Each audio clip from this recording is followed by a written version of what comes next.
well, I think I'll go ahead and start with introductions of our fantastic panel. So I am Lee Williams. I am one of the co-founders of Toward Zero Waste North Carolina.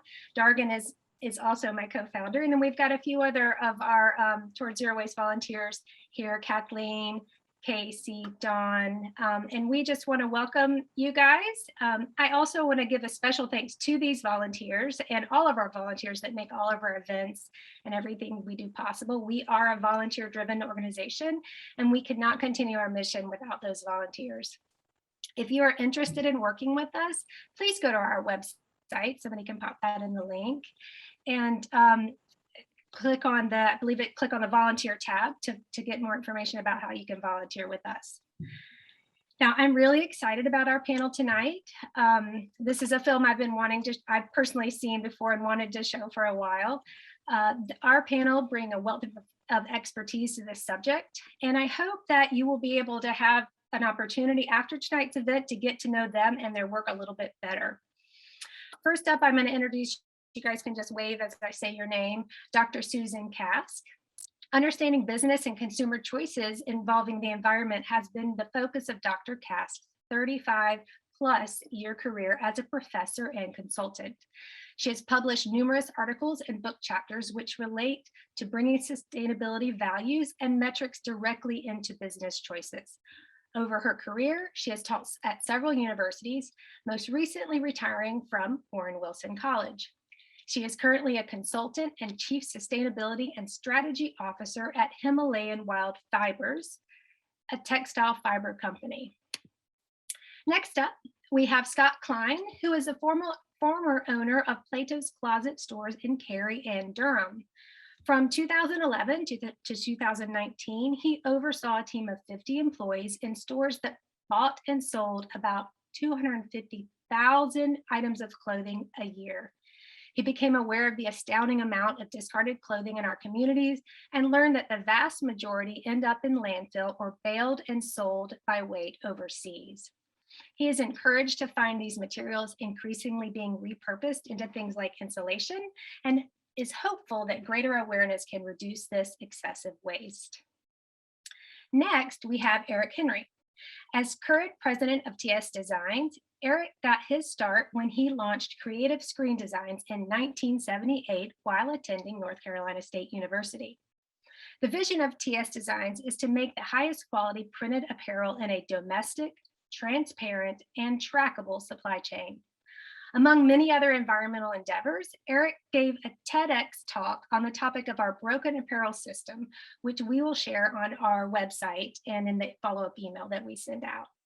TS Designs was the first certified B Corp in North Carolina.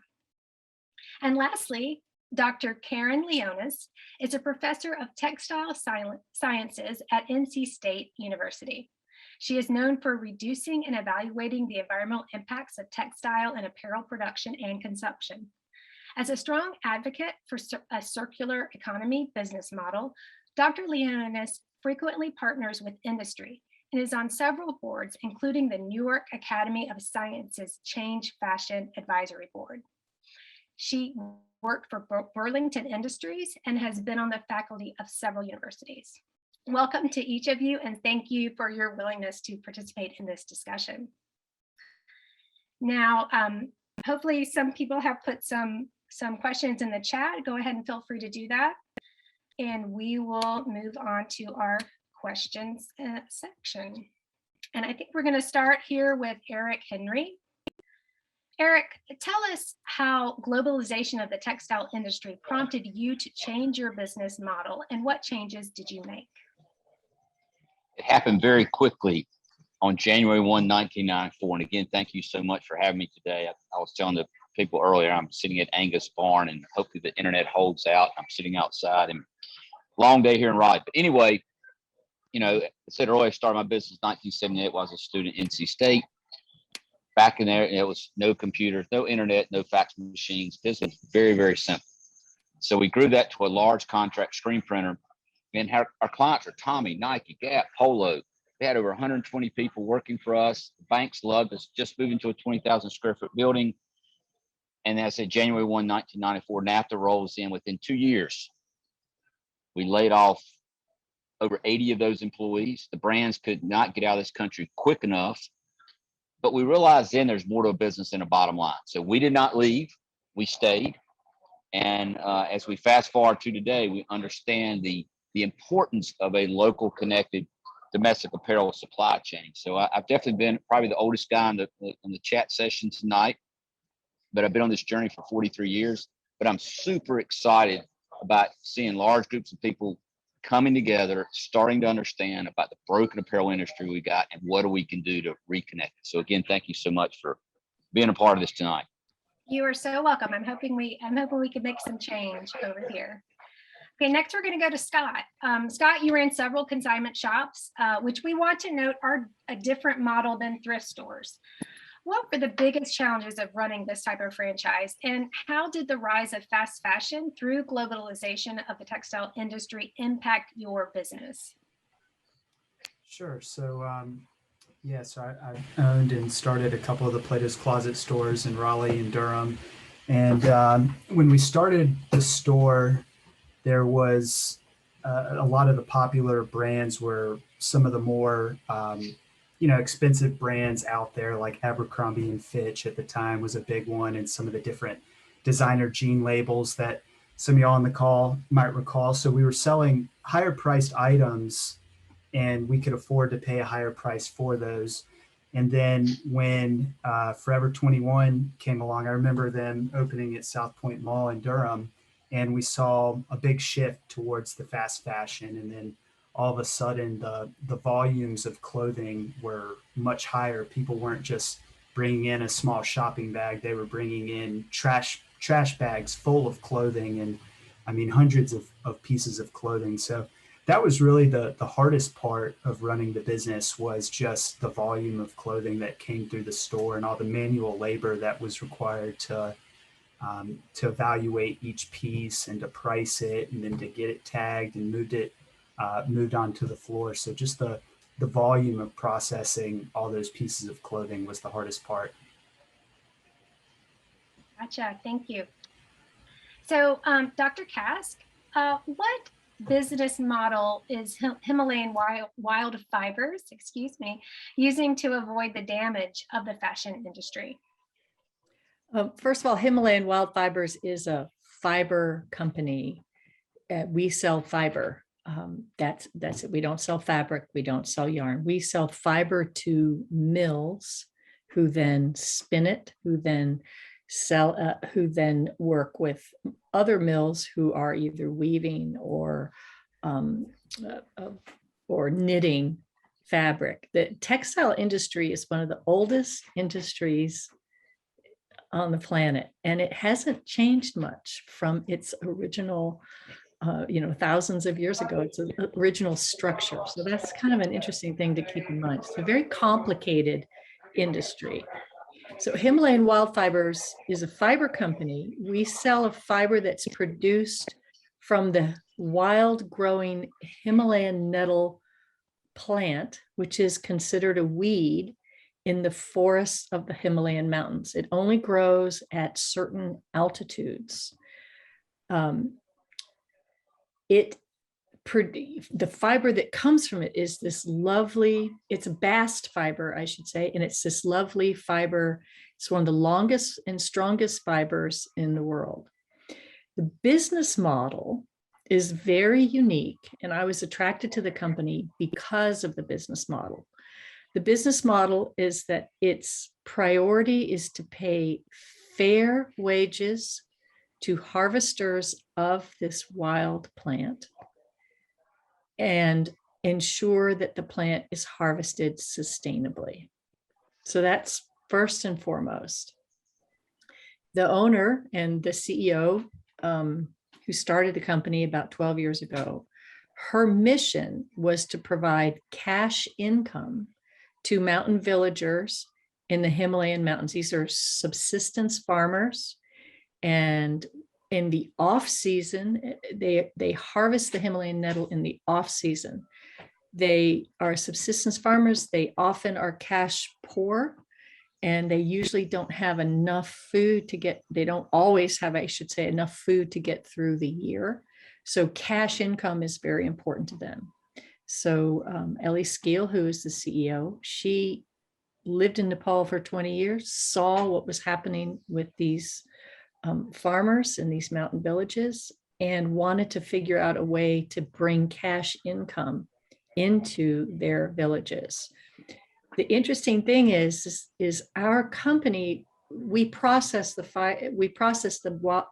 source material, the raw bark ribbon, into fiber. That's what we do. And then where she really brings her skill set is she markets that fiber then in the global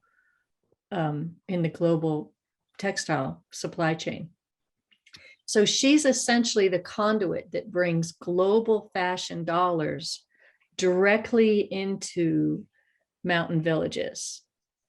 And the mission of the company is to ensure that fair payment is first and foremost and sustainable harvest. It's a very expensive fiber. And if we want to lower the market price, then we have to make it less expensive to process. We don't impact the harvesters or the wages of the processing facility or people in the process. And they talked about So that in the film. We're it's- impacting we're trying to change the wrong piece of the puzzle Yeah. when we're trying to save money. Fantastic. We'll have to find out from you where these fibers are going, and so we can look at some of the clothes or items that are being made. Okay, I'm going to move to Dr. Leonas. Dr. Leonas, according to the Secondary Materials and Recycled Textiles Association, 95% of all clothing and household textiles can be recycled or repurposed. I find that hard to believe, but talk to us about textile recycling. Is it a good solution? That's a great question. And actually, I've seen up to 99% can actually be recycled and repurposed. So 95. So I'm a stronger believer that yes, a lot of it can. It would have to change forms. So of course, in recycling is a huge term. There's upcycling, downcycling, and exactly what we mean by that. So if you're talking about resale, like Plato's Closet, which is a great alternative for collaborative consumption types of things, then it would have to be a garment that had life left in it. But a lot of times people do not recycle because they think what they've got is dirty or can't be cleaned up. And in reality, there's an infrastructure that needs to be improved in this country where you can return that garment and then it's fiberized back into the fiber state.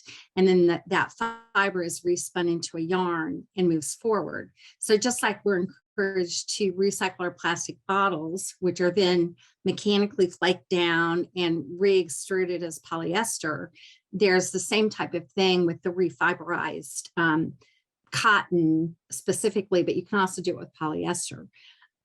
So the challenge is getting the consumers to put the product in a place where it will go through that recycling system.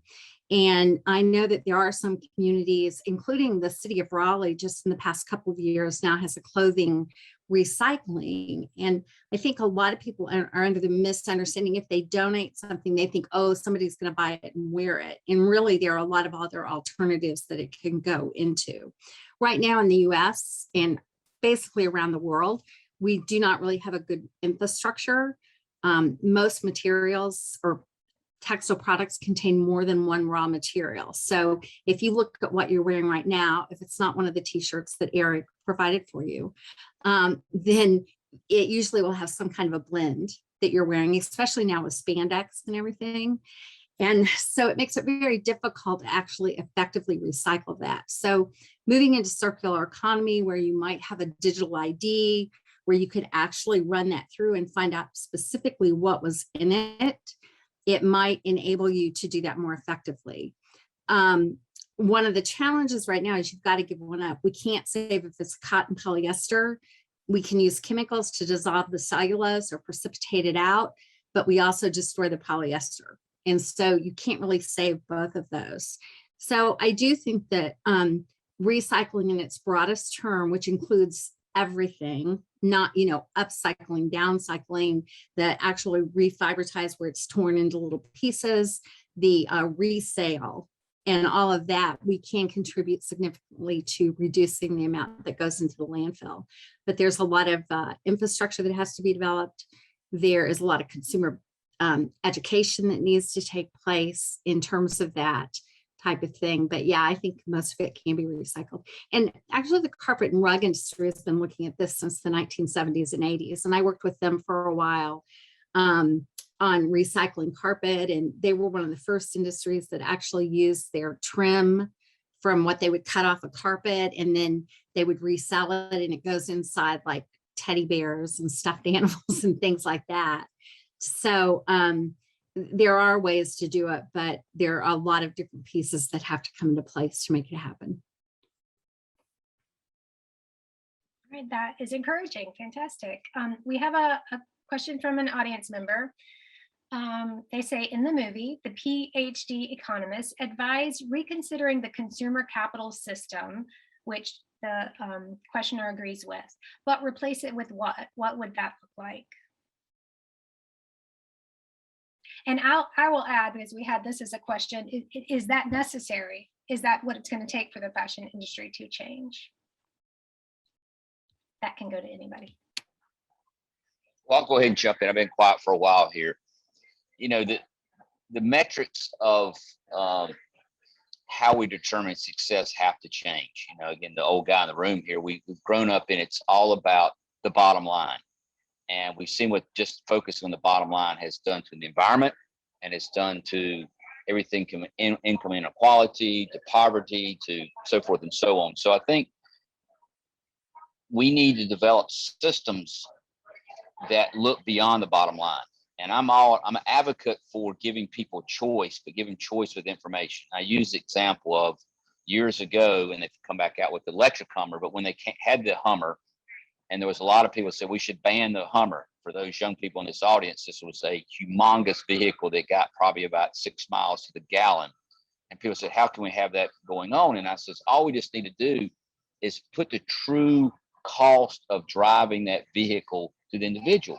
So if you want to drive a Hummer, knock yourself out, but you're going to pay. Let's look at, because you're a consumer. I mean, the earth only has so much amount of resources. So just because you have the money doesn't give you the right to consume it.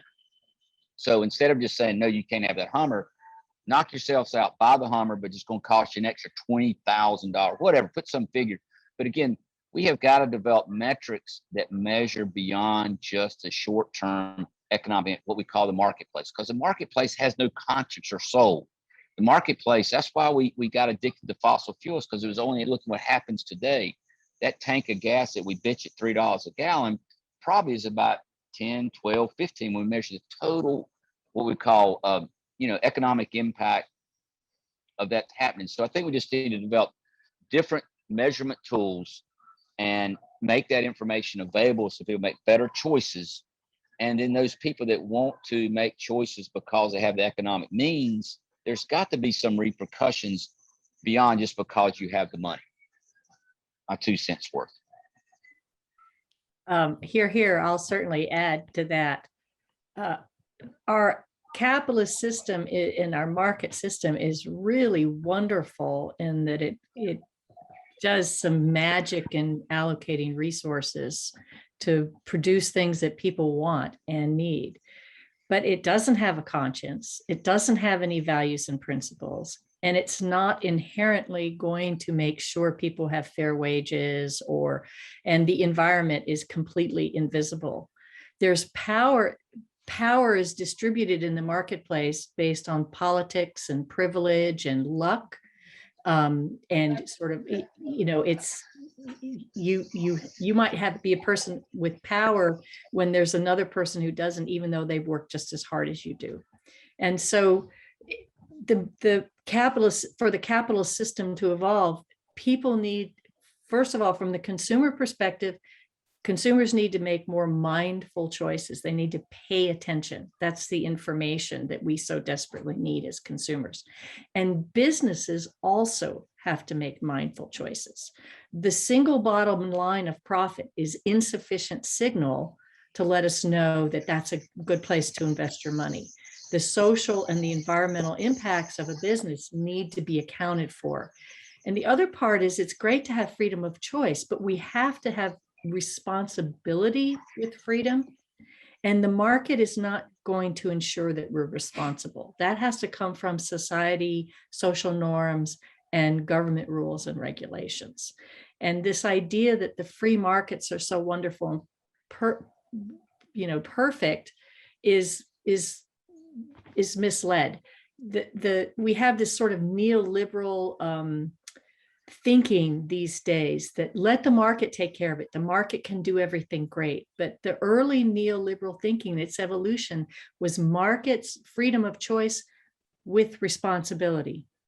People have to be responsible. We have to be responsible for the choices we make as consumers.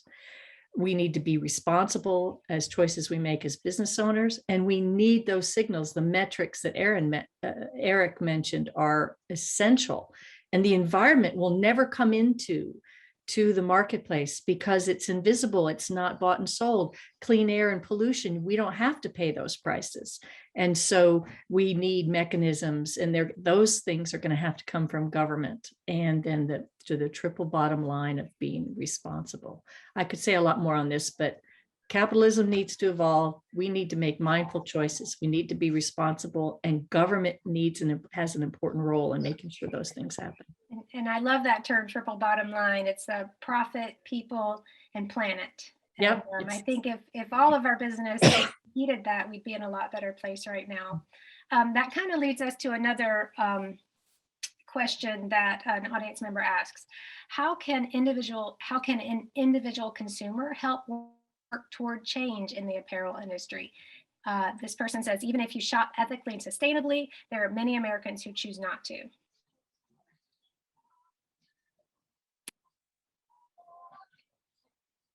Well, I'll jump in again, and I've asked this question, God, for so many years to so many groups, audiences, but I usually start off, and I'll start with this group here. Can you tell me without looking the country of origin, the blouse or shirt you're wearing tonight? And before you raise your hand, there's a penalty. If you're wrong, you've got to take your shirt or blouse off. So it usually keeps the hands down.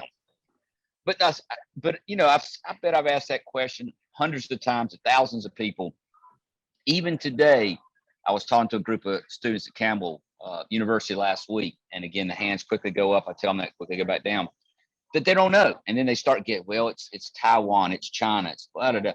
I said, that's the problem. I said, I'm not as much concerned where it came from. I'm concerned that you did not know. And I was just putting something in the chat session there, is every day we have an opportunity to connect with our community and our economy. And if we do not ask the question, what is the social environmental impact I'm getting ready to make?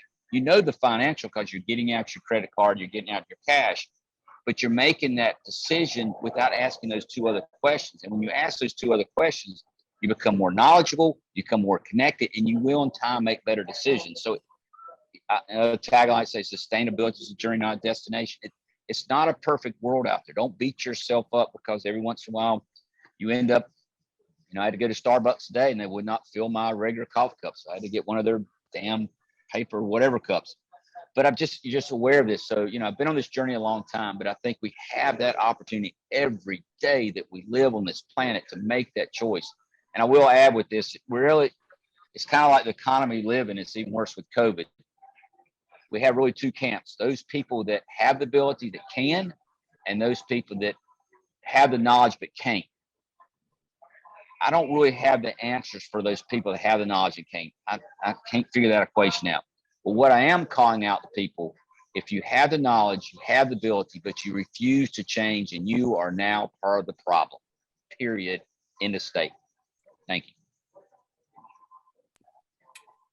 Thank you for that. That was very. So I'd like to add a little bit something to that too. I'm sorry, was somebody, I agree with Eric with a lot of what he's saying about where things are made. And I think that the question is, if I do my part, why doesn't everybody do their part? And part of the problem is we don't have a level playing field. Some companies that are attempting to be sustainable and do publish transparency on everything, sustainability is not free and it's not inexpensive and it costs more money. But the consumer, is a study done in the UK about 5 years ago showed that the bottom line is 70% of product decision is made on price.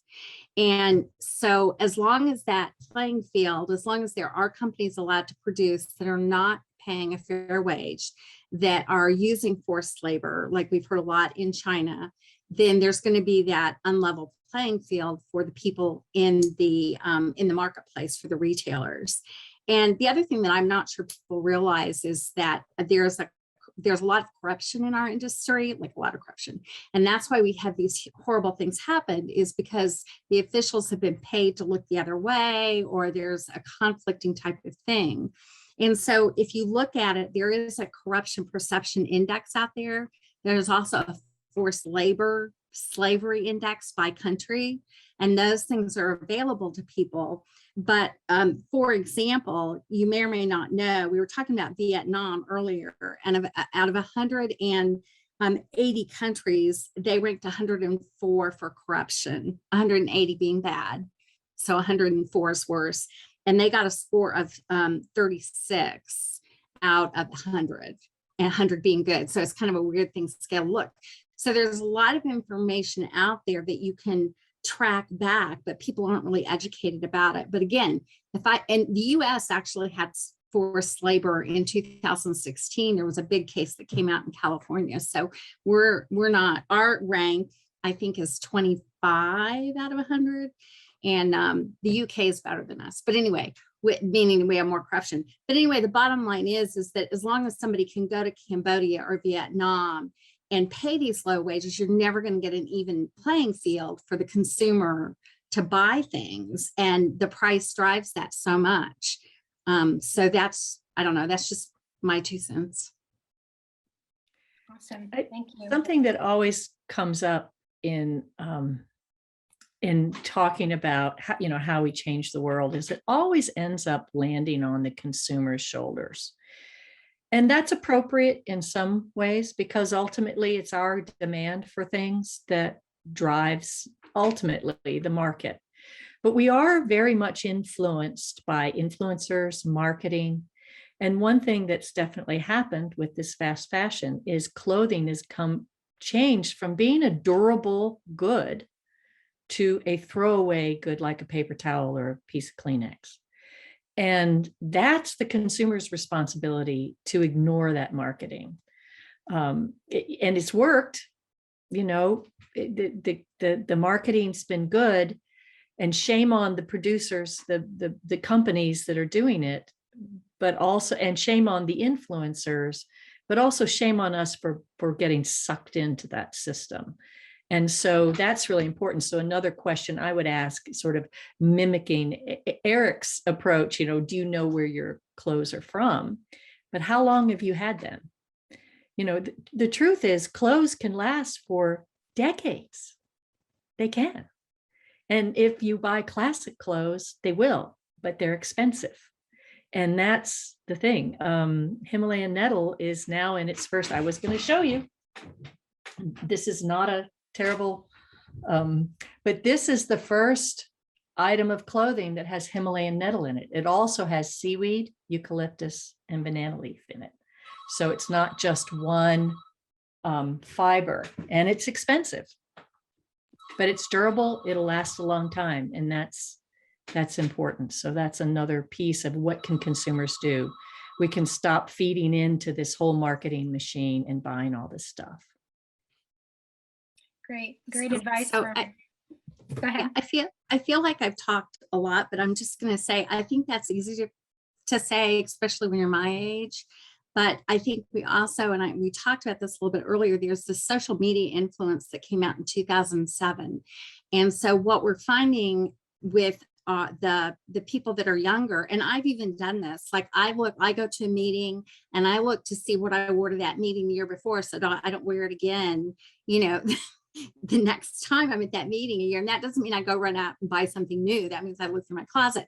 But I've heard my students say they don't want to be seen. They have to get something new because they don't want to post something on Instagram or Facebook or, I don't know, TikTok or whatever they're doing these days, wearing the same thing.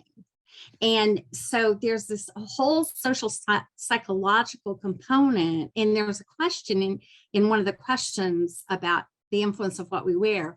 But there's that whole component. So I can sit in my office, which is in the building behind me, and I can say all this, but in reality, how do we change that behavior? Like the influencers, like in this movie, it showed those young women that had gone to Rue 21. I don't know where they went, and they were dumping out all these bags of stuff. And so everybody feels like they need to it. So Dr. Kask, to yours, how do we change that influence? And, you know, can you do it for the 20 somethings, or do we need to start talking about thrifting with the 12-year-olds and, you know, and that type of thing to get that longer use out of a piece? So I'm not sure if we've talked about the social psychology part of apparel. Yeah. And so I brought that in. Sorry. I'll go back to what Eric also said, and I couldn't even emphasize this enough. It's price. The true cost needs to be embedded in price, and the true cost with fair wages. If consumers are not willing to pay the fair wages needed for the item, whether it's clothing, whether it's food, whatever it is, the item or the service, then they don't value that enough and they shouldn't be buying it. So fair wages have to be embedded into the price and the environment. And so price is key. Eric's Hummer example, clothing used to be expensive, and so we didn't buy as much. And you make it expensive, and these 20 somethings are going to end up at Plato's Closet, which is where my kids used to shop. And you can get nice clothes for a lower price. And so the price signal is really critical in getting the right information to consumers about what it actually takes in terms of resources and labor to produce any good or service. And if we want to get the environment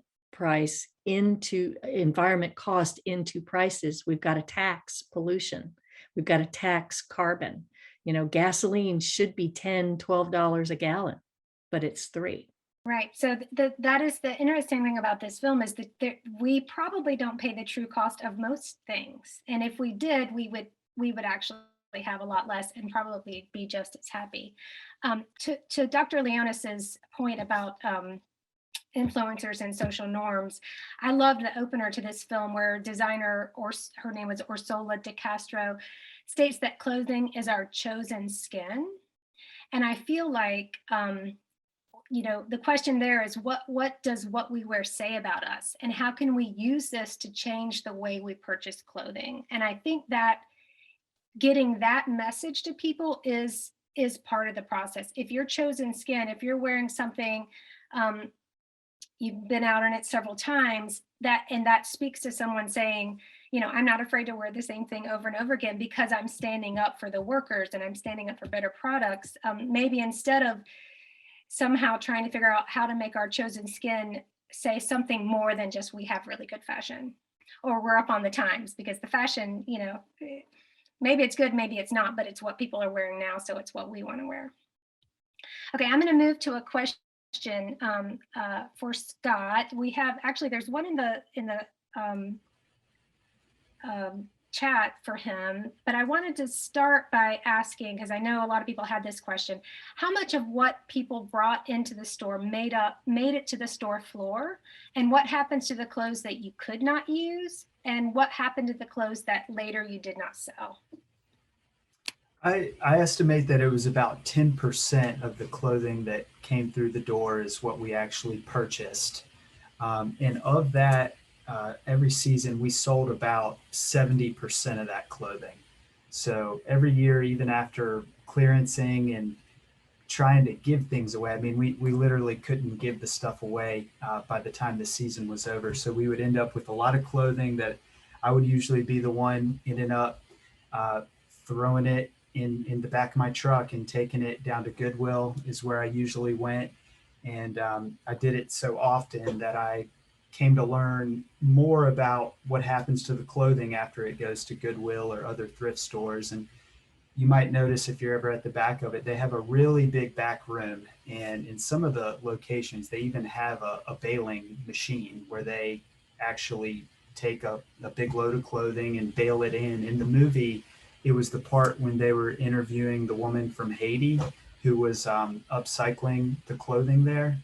And so I learned how the used clothing becomes a commodity that's sold by the pound or the ton. I don't know what metric they use, but then what happens is all this clothing ends up flooding those clothing markets. And so now the people that used to be seamstresses or involved in that business, now they don't have a job because of all this cheap clothing just flooding into their market. And it really is, Dr. Susan, I think you mentioned how they become disposable items. And that's exactly how it was in our store. There was just so much clothing and so little that we could actually resell. And unfortunately, a lot of unhappy customers with the amount of money we were able to actually pay them for their items, because it's a Forever 21 top that sells brand new for $5.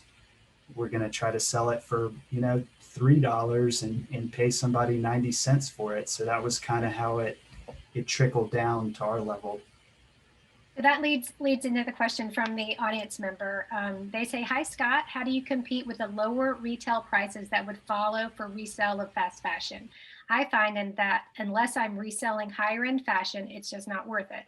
Fast fashion seems to have lowered the prices that consignees receive for even mid-range quality fashion. Do you see a way to improve this model for the future of resale fashion?" Yes. So as mentioned in the comment, that's exactly right. I mean, the prices got lower, and in the movie, they pointed out how clothing was a deflationary product, I think was how they described it, that if you look at the inflation adjusted cost, it's like the only thing that the prices have actually come down on, whereas housing and everything else has become so expensive. So we offered lower prices that we were able to pay our customers. I'm no longer in this business, so I've sold my last store over 2 years ago.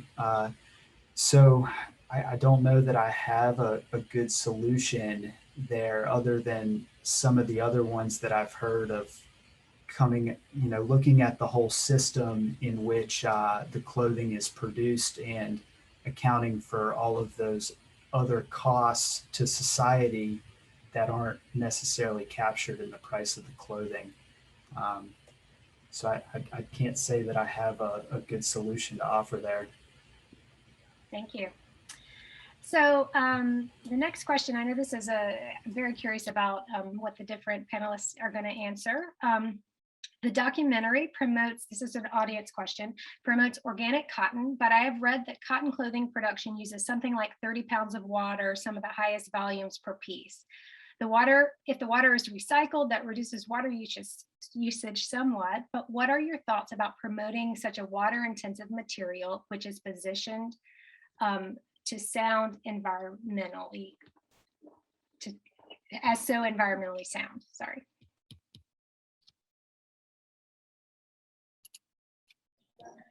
I'll go ahead and jump in. I made a comment earlier about that. It kind of ties into something I want to talk about tonight, which wasn't really brought up in the movie, which is something I guess we are taking head on. It's called commodity agriculture.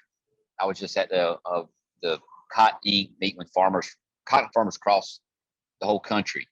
And for those who don't know how commodity agriculture works, is you grow the product in the marketplace and tells you what they're going to pay for it. I mean, think of any other business. You do the work, you produce the product, and the marketplace is going to say, hey, this is what I pay for now. And I get that argument, there is no organic cotton that I'm aware of grown in the South. We did it by chance and luck about 6 or 7 years ago.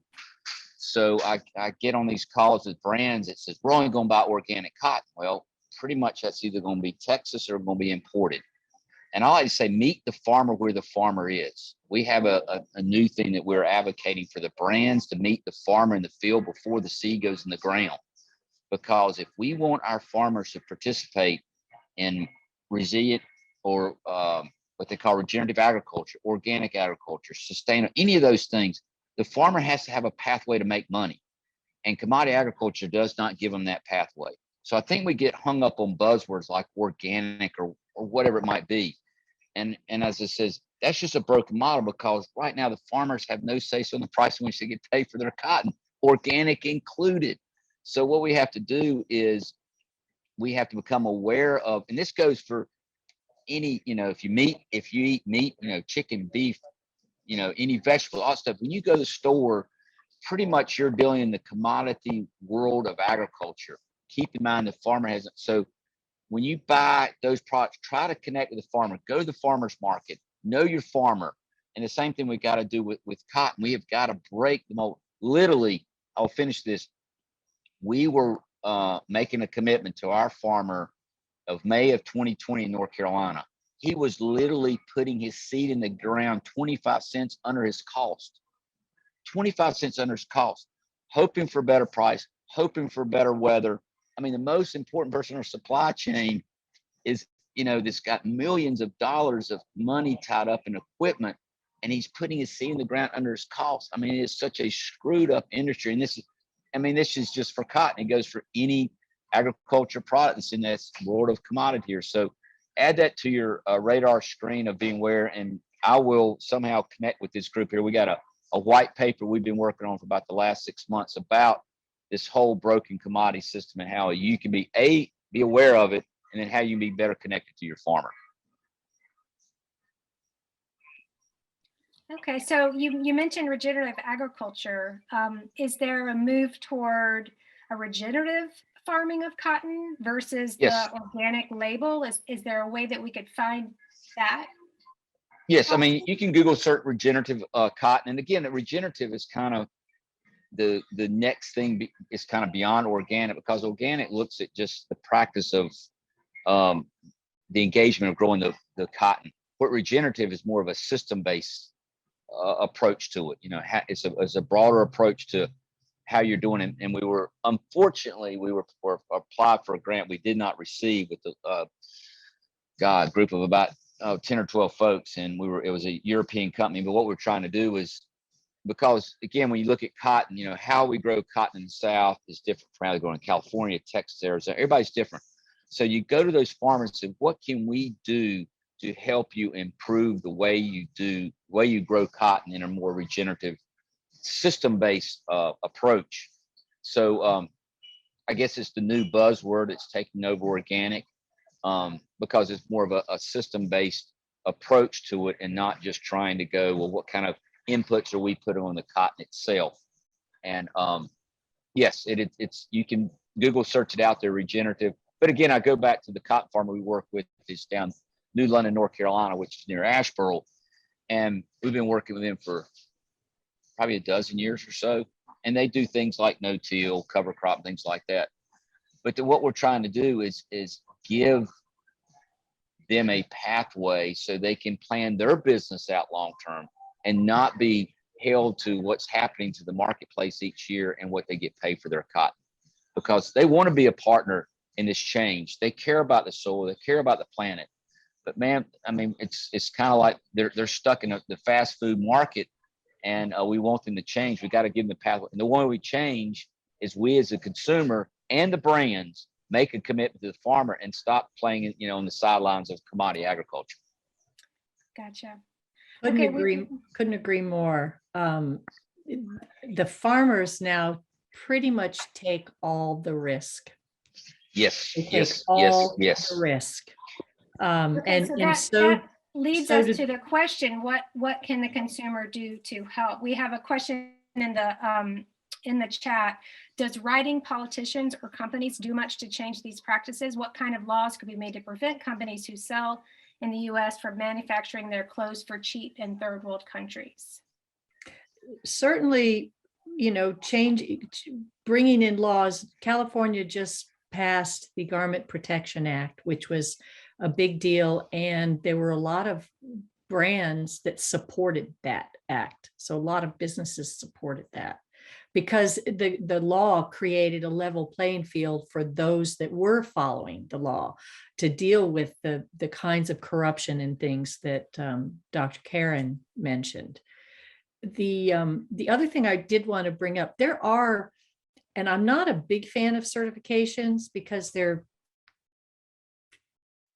a bunch of issues, but there's something called regenerative organic certification, ROC, that you'll see on clothing and foods. And that organic certification means making sure you don't do bad things. Regenerative added on top of that says, not only do you not do bad things, but you do some really good things that regenerates the soil. It's all about regenerating the soil, because ultimately all of our food, everything comes from the soil. And if the soil is ruined, we're in trouble. So regenerating the soil is critical. And so there's that one. There's also in the textile sector, there's GOTS, the Global Organic Textile Standard. That's an organic standard specific for textiles. There's also Ecotex, which is about chemical usage in textile production. So there are several certifications you can look for when you're buying as a consumer. So instead of just looking for organic cotton, you could look for regenerative organic cotton, which would be hard to find, but it could be out there. Anyway, that's a start of that type of thing. I wanted to answer a couple of things on this.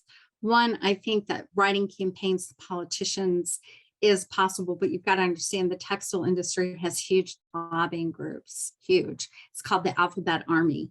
And they go up and they lobby for a lot of different things. There was a somewhat successful campaign about microplastics being shed during laundering. And in fact, there were 3 states that actually had legislation that was going to go to the floor. Connecticut's got the furthest along, where I don't think they were going to let us use polyester anymore. That there have also been politicians, like one time in California, there were a lot of operating room theater fires. And so they said you can't have any textiles in the operating room, which if you think about that, that wouldn't be good. So so you have to be careful, because that's where the lobbying groups really try to educate them on that. The other thing in terms of cotton production, we talked a lot about the production, but cotton also uses a lot of water in dyeing and finishing and in washing it. And even when we get into the consumer care, once you bring it home, it takes more energy to dry cotton. And so there's this whole overall thing. We've talked a lot about the fiber, but really looking through the supply chain as part of that. The other thing that I mentioned on certifications is right now there are almost 500 different environmental certifications out there. They apply to a lot of different things, but there are some in the textile industry. And as Dr. Kask said, it's a little bit of a quagmire, because some people feel people are just looking for ways to generate money, and how big are the teeth in those certifications and that type of thing. However, so there are some certifications that are very valuable. The Okie-Tex goes through. Blue Sign is a chemical one that goes through. Different countries, there are a number that impact cotton, but unless you educate the consumer as to what those are and it becomes viable to them, it's even to those of us in the industry, it's like a plethora of, what do you want? So the brands and retailers are actually pushing back on their suppliers to say what certifications they want.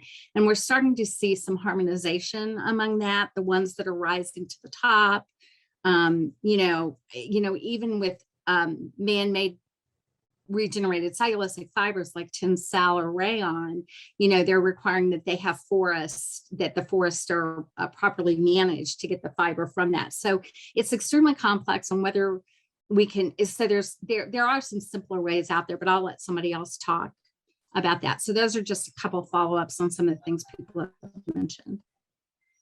My 2 cents on certification, and we've got a couple, and we were once Okie-Tex certified, we're again B Corp certified.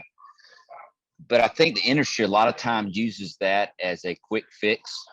And I always like to say it's people and planet. And a lot of brands will jump on the planet side by saying, hey, we use Scott certified organic cotton. We use Blue Sign, we whatever. But I go back and says, where in it, I won't use X, but where's it made? And I will go to says, if you go outside of your market for product or service, your market delivery, you're cheating the system. Why is apparel made overseas? Cheap, unsustainable labor. And since NAFTA, the differentiated living wage in the US and a living wage in, let's say, Vietnam is probably $2 an hour, and that's good. And a lot of brands will hang their head on this, or hang their hat on this thing, says we use sustainable labor in Vietnam or Cambodia. They're cheating the system, folks. I mean, that's exactly what they're doing. They're basically making it there and bringing it here because basically they can do it cheaper and make more money. So just, it goes back. We just got to be aware of not getting caught up in the marketing hype and not being, oh, it says organic cotton, and don't ask the question any further. I mean, again, talking to these cotton farmers today, you know, we grow great cotton in the US, even conventional GM. Most of that cotton goes overseas to make clothes that come back to us. You know, the way it say, you know, we produce a t-shirt in 500 miles and the industry does it in 15,000 miles. But the industry will deliver you a t-shirt for $6 and we're going to deliver it for $15. And it's not because we're making that much more money, but we're paying a living wage in the US. So again, certifications are good and I support those, but I do feel like the brands, a lot of time, that's the low hanging fruit to say, because you can buy, literally, and we buy it too, you can buy GOT certified organic cotton yarn cheaper and bring in from overseas and bring here. I got a nice certificate that says GOT certified, all that stuff, and it's cheaper than the organic. But don't ask me about the labor conditions. Don't ask me there's zero transparency and the chance of me getting over and seeing that. So just be aware it's people and planet, and we got to do those two things together. Great, thank you. We are really getting close to our time. There are a lot of unanswered questions, actually. Let's see if we can quickly get to this one, because I don't think we touched on this. An audience member asks, most garments are made of polyester and the nexus between garment and the petrochemical industry is toxic. What are the health consequences for consumers, and is there enough awareness of the connection between health and what we wear?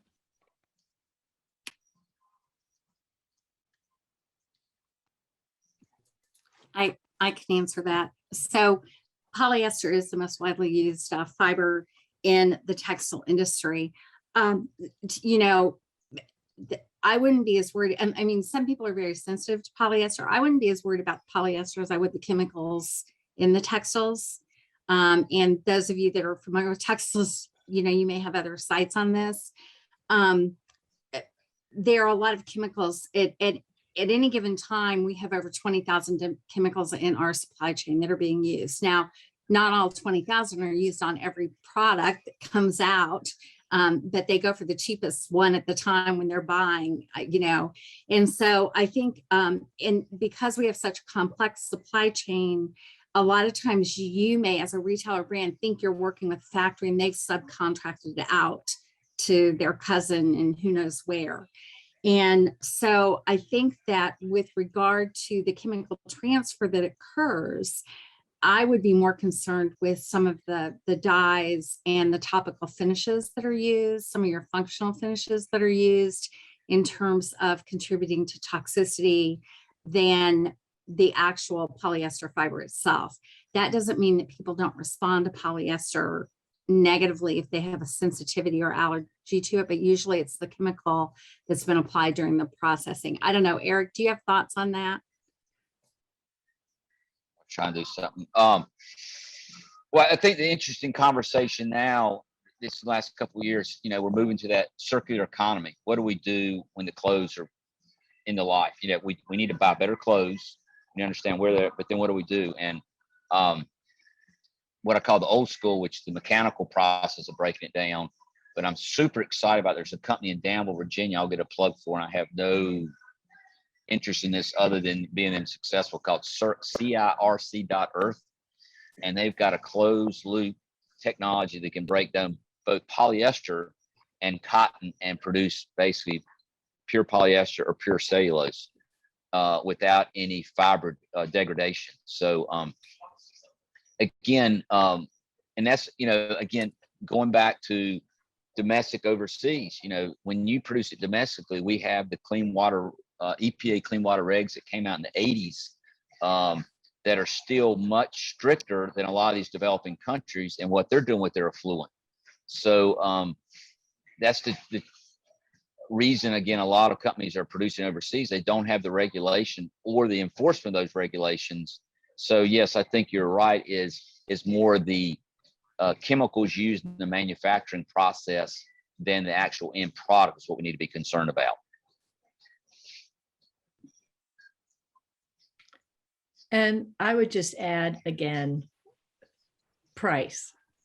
If the cost of using these chemicals is free to industry, and they're not including the cost, either potential health costs, negative health costs, or environmental costs that occur overseas, if companies don't have to pay those costs either through taxes or some kind of tax, and we don't see that cost in the price of goods, then we're going to buy them.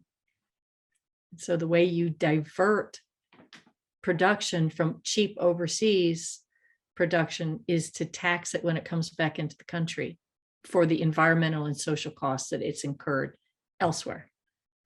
But I mean, it's really that simple. It's all in the title of the film, isn't it? The true cost. We need to be looking at the true cost. Okay, we are really nearing the end of our hour, and I wanted to give each of you panelists a few moments to share any last thoughts or points we didn't cover, share any links, events, or projects that you're working on. So let's see, you want to go ahead with that, Scott? Sure. Well, I just wanted to share my personal feelings. I watched the documentary today, this afternoon, and I just found it to be so heartbreaking and eye-opening to see the conditions that these people work in, and the effects on their families and their communities. So thank you for making this possible for us to view, and it was really enlightening for me.